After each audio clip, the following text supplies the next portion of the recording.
Twelfth class. अब हमने नया चैप्टर शुरू किया हुआ है किरचॉफ के नियम तथा वैद्युत परिपथ। तो उसमें किरचॉफ के नियम वाला टॉपिक मैं अब आपको स्टार्ट करने लगी हूँ। किरचॉफ के नियम, जैसा कि मैंने आपको जो पीडीएफ भी सेंड करी थी उसमें आपने देखा होगा कि किरचॉफ के नियम वाला क्वेश्चन कई बार बोर्ड के एग्ज़ाम में पूछा जाता है। तो ये नियम जो है ये किरचॉफ नामक वैज्ञानिक ने दिए थे 1842 ईस्वी में। इन्होंने दो नियम दिए हैं। सबसे पहला जो नियम है उस नियम को आवेश संरक्षण का नियम भी बोलते हैं, और कई बार 1 मार्क में भी क्वेश्चन आ जाता है कि किरचॉफ का जो पहला नियम है वो किसके संरक्षण को दिखाता है। तो ये दिखाता है आवेश के संरक्षण के नियम को। तो इसका पहला नियम या संधि नियम इस क्या कहते हैं, किसी वैद्युत परिपथ में किसी भी संधि पर मिलने वाली धाराओं का बीजगणितीय योग जो है वो शून्य होता है। Sigma I is equal to 0। ये डायग्राम देखिए, इसमें ये O जो है एक संधि है जहाँ पर ये सारी धाराएं मिल रही हैं। I1, I2, I3, I4, I5 ये धाराएं यहाँ पर मिल रही हैं। तो जो यहाँ पर O पर जो इनका बीजगणितीय योग होगा वो क्या होगा, 0 होगा। अब इसमें कौन कौन सी धाराएं हैं, I1, I2, ये जो धाराएं हैं ये क्या हो रही हैं, ये अंदर की ओर जा रही हैं। जो आने वाली धाराएं होती हैं उनको हम लेते हैं पॉजिटिव साइन के साथ। और अगर आप I3, I4 और I5 का साइन देखो तो ये किधर है, बाहर की तरफ। जो बाहर की तरफ निकल रही होती हैं धाराएं उनको हम लेते हैं माइनस के साइन के साथ। इट मीन्स जो किरचॉफ का पहला नियम है उसके अकॉर्डिंग क्या होगा, I1 plus I2 minus I3 minus I4 minus I5 is equal to 0। फिर से एक बार, जो धाराएं संधि की ओर जा रही हैं उनको हम पॉजिटिव साइन के साथ लेते हैं, और जो बाहर निकल रही हैं, मतलब आप ये कह सकते हैं जो संधि से दूर जा रही हैं उनको हम नेगेटिव साइन के साथ लेते हैं। तो जो रिजल्ट आएगा वो क्या आएगा, I1 plus I2 is equal to I3 plus I4 plus I5। इसलिए हम इसको ये भी कह सकते हैं कि संधि की ओर आने वाली धाराओं का योग बराबर किसके है, संधि से दूर जाने वाली धाराओं के योग के बराबर। अगर परिपथ में जो धारा है वो स्थायी हो तो ना तो जो परिपथ होगा उसमें कोई आवेश जो है वो इकट्ठा नहीं होगा, ना इकट्ठा होगा और ना वहाँ से कोई आवेश हटाया जाएगा।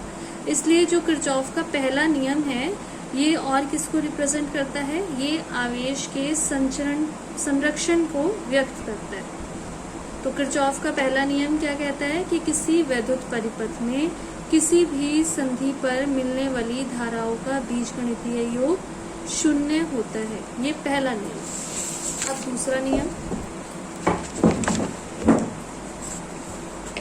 दूसरा नियम अथवा पाश नियम, वो धारा नियम था या संधि नियम था, इसको हम क्या कहते हैं, पाश नियम। ये नियम क्या कहता है कि किसी परिपथ में प्रत्येक बंद पाश में विभिन्न खंडों में बहने वाली धाराओं तथा उनके संगत प्रतिरोधों के गुणनफलों का बीजगणितीय योग उस पाश में लगने वाले, पाश का मतलब होता है ब्लॉक एक तरह से, उस पाश में लगने वाले विद्युत वाहक बलों के बीजगणितीय योग के बराबर होता है।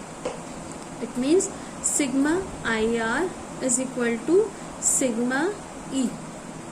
जब हम धारा की दिशा में चलते हैं, धारा की दिशा कौन सी होती है, नेगेटिव से पॉजिटिव, तो जो धारा और प्रतिरोध का मल्टीप्लिकेशन होता है वो हम पॉजिटिव लेते हैं। इसी तरीके से जब अगर जो सेल है वो ऋण से धन इलेक्ट्रोड की ओर आ रहा हो, मतलब आपको पता है सेल में दो जो होते हैं इलेक्ट्रोड्स होते हैं, जिसको हम एक को एनोड और एक को कैथोड बोलते हैं। तो जब ऋण से धन इलेक्ट्रोड की ओर चल रहे होते हैं तो हम विद्युत वाहक बल को पॉजिटिव लेते हैं। ठीक है, अब आप एक ये डायग्राम देखिए, ये डायग्राम, इस डायग्राम में क्या है, एक सर्किट बना हुआ है जिसमें दो तो सेल लगे हुए हैं। एक सेल है E1 और एक सेल है E2 और 3 प्रतिरोध हैं, ये R1, ये R2 और ये R3। जो R1 है उसमें जो बहने वाली धारा है वो क्या है, I1। जो R2 है इसमें जो बहने वाली धारा है वो क्या है, I2।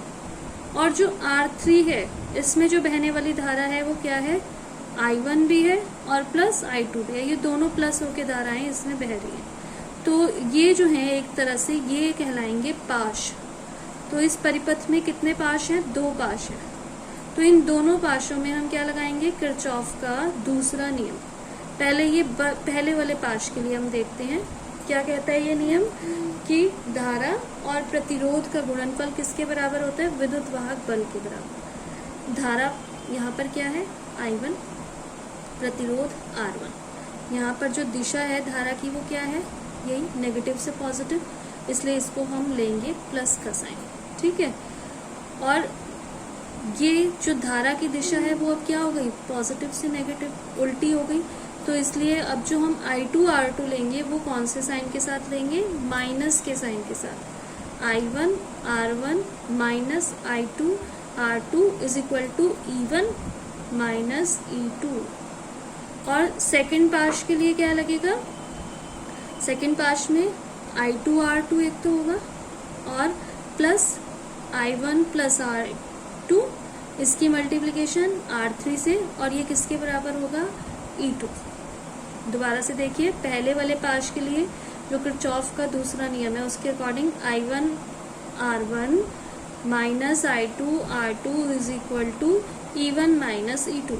और दूसरे पाश के लिए I1 R2 plus I1 plus I2 R3 is equal to E2।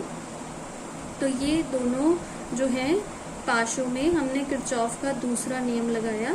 इससे हम क्या कर सकते हैं, ये जो दूसरा नियम है ये किसको रिप्रेजेंट करता है, ये ऊर्जा के संरक्षण के नियम को रिप्रेजेंट करता है। तो ये किरचॉफ के 2 नियम हैं और दोनों ही इम्पॉर्टेंट हैं, बोर्ड में कई बार ये क्वेश्चन पूछा जाता है। नेक्स्ट जो टॉपिक है वो है व्हीटस्टोन सेतु। ये भी कई बार पूछा जाता है व्हीटस्टोन सेतु। इसमें हम क्या करते हैं, व्हीटस्टोन सेतु से क्या किया जाता है, इससे हम कोई ऐसे प्रतिरोध का मान निकालते हैं जो अननोन होता है, जिसका मान हमें नहीं पता होता। ये देखिए, इंग्लैंड के वैज्ञानिक प्रोफेसर व्हीटस्टोन ने प्रतिरोधों की एक विशेष व्यवस्था का आविष्कार किया जिसके द्वारा किसी चालक का प्रतिरोध ज्ञात किया जा सकता है। तो इस व्यवस्था को क्या कहते हैं, व्हीटस्टोन सेतु कहते हैं। इसमें जो हम सेतु बनाएंगे ये कौन सा सेतु होगा, व्हीटस्टोन सेतु। आप में से किसी एक लड़की ने ये क्वेश्चन पूछा था, ये पिछले चैप्टर में पूछा था, वहाँ आपने क्योंकि व्हीटस्टोन सेतु किया नहीं था तो इसलिए उसके अकॉर्डिंग हम वहाँ पर सॉल्व नहीं कर सकते थे। इस चैप्टर को पढ़ के जब आप ये सेतु पढ़ लेंगे तब ये वाला जो क्वेश्चन है आप सॉल्व कर सकते हैं। तो इसका डायग्राम देखते हैं, ये है इसका डायग्राम। इसमें क्या करते हैं कि 4 जो प्रतिरोध हैं उन्हें श्रेणी क्रम में जोड़कर एक चतुर्भुज बनाते हैं। और जो चतुर्भुज का विकर्ण होता है, जैसे कि ये विकर्ण, इसमें एक तो लगा दी धारा मापी, एक विकर्ण में क्या लगा दी, धारा मापी, जिससे धारा मापी जाएगी। और दूसरे विकर्ण में क्या लगाया जाता है, सेल। और ये साथ में जो K1 K2 हैं ये क्या हैं, पूंजियाँ। पूंजियाँ मतलब स्विच।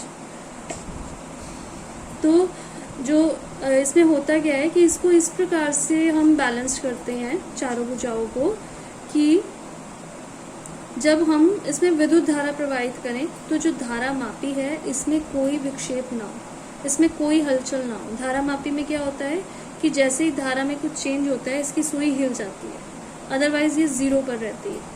तो अगर ये इसी पोजीशन में रहे तो हम क्या कहते हैं इस पोजीशन को, कि जो सेतु है, व्हीटस्टोन जो सेतु है वो बैलेंस्ड है। तो बैलेंस्ड होने पर क्या किया जाता है कि जो 2 संलग्न भुजाएं हैं, संलग्न भुजाएं जैसे ये P और Q, P अपॉन Q का अनुपात बराबर होता है R अपॉन S के। तो P Q R S में से जो प्रतिरोध अननोन होता है, ये वाला फॉर्मूला लगा के P अपॉन Q